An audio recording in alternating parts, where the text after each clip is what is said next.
If you don't know the Aurora brush in Procreate yet, let me introduce you.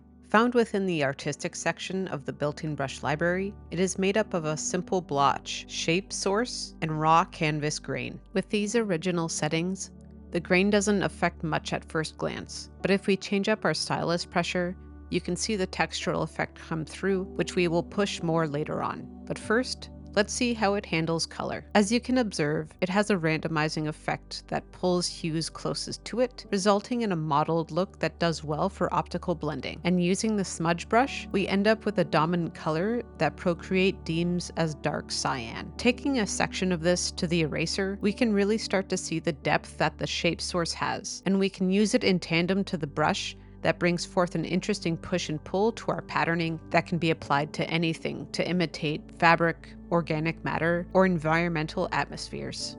Heading to color dynamics, we can see the variables shift, and pulling the brightness down, it's going to affect the whole, working to give the brush unity across our color, tint, and shade changes. This can be really good if we are building environments that go through time changes, where the lighting has significant impact on the things around us. And speaking of dynamics, we can bring the opacity far into the negative, which is going to bring forth our grain, introducing the ability to make a scumbling effect, which made for a perfect ground for an oil painting imitation.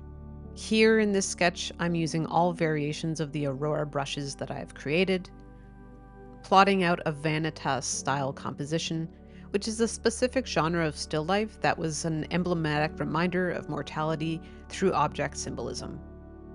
To be honest, this was never a brush I favored or even liked, but as with all the built-ins, I needed to look beyond its face value to find the ways in which I can approach this block of marble, so to speak, to carve out my own inventions, and in the process, change the way I perceive it entirely, which, to me, is what art is all about. As always, you can find the adjusted brushes by donation in my Gumroad. Thank you for watching, and I'll see you later.